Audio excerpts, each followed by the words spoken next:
अयोध्या में राम मंदिर पर विवाद की कहानी 1528 से शुरू हुई। 1528 से लेकर 2020 तक यानी 492 साल के इतिहास में कई मोड़ आए। खास तौर से जब 9 नवंबर 2019 को सुप्रीम कोर्ट ने अपने फैसले में कहा कि विवादित भूमि पर राम मंदिर का निर्माण कराया जाएगा। अयोध्या जमीन विवाद मामला देश के सबसे लंबे चलने वाले केस में से एक रहा है। हिंदुओं का दावा रहा है कि श्री राम के जन्म स्थान अयोध्या में एक भव्य मंदिर था, जिसे 1528 में मुगल बादशाह बाबर के सेनापति मीर बाकी ने तुड़वाकर बाबरी मस्जिद का निर्माण करा दिया था। 1853 में इस जगह के आसपास पहली बार दंगे हुए और फिर 1859 में अंग्रेजों ने इस विवाद को रोकने के लिए मुसलमानों को ढांचे के अंदर और हिंदुओं को बाहर राम चबूतरे पर पूजा करने की इजाजत दी। 1885 में पहली बार महंत दास ने बाबरी मस्जिद के पास राम मंदिर के निर्माण को लेकर फैजाबाद कोर्ट में एक याचिका लगाई, जिसे कोर्ट ने ठुकरा दी। असली विवाद तो तब शुरू हुआ जब 1949 में भगवान राम की मूर्तियां मस्जिद में पाई गईं। हिंदुओं का कहना था कि भगवान राम प्रकट हुए हैं और मुसलमानों ने आरोप लगाया कि रात में हिंदुओं ने वहां मूर्तियां रखी हैं। इसके बाद उस स्थान पर हिंदू नियमित रूप से पूजा करने लगे और मुसलमानों ने नमाज पढ़ना बंद कर दिया।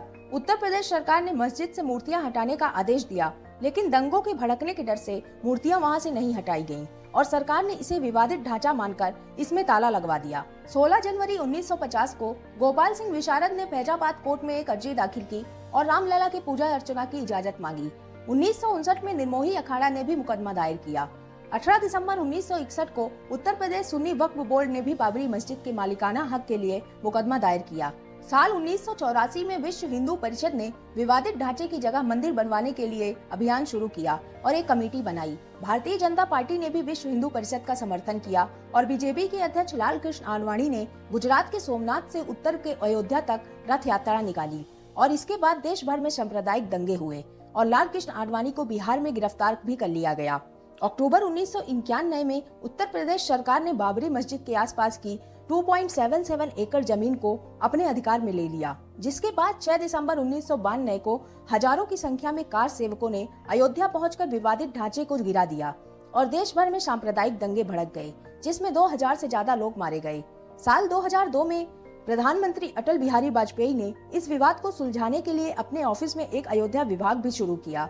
मार्च 2003 में इलाहाबाद हाई कोर्ट के आदेश पर भारतीय पुरातत्व सर्वेक्षण ने अयोध्या में खुदाई करवाई, जिसमें मस्जिद के नीचे मंदिर होने के प्रमाण मिले। साल 2010 में इलाहाबाद कोर्ट ने अपने फैसले में विवादित स्थान को सुन्नी वक्फ बोर्ड, निर्मोही अखाड़ा और राम मंदिर तीनों में बराबर बांटने का आदेश दिया, लेकिन 2011 में सुप्रीम कोर्ट ने इलाहाबाद हाई कोर्ट के फैसले पर रोक लगा दी।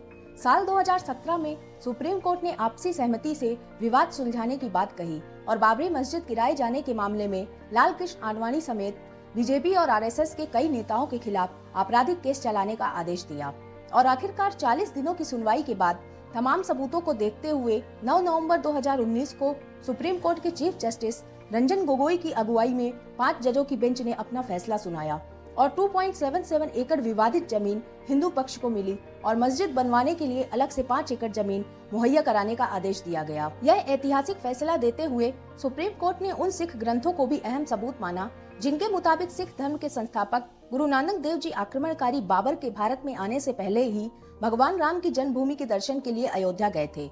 गुरु नानक देव जी 1510 से 1511 के बीच अयोध्या आए थे, जबकि बाबरी मस्जिद 1528 में बनवाई गई थी। सुप्रीम कोर्ट के फैसले के बाद 5 अगस्त 2020 को राम मंदिर का भूमि पूजन कार्यक्रम हुआ और 1 जनवरी 2024 तक राम मंदिर बनकर तैयार हो जाएगा।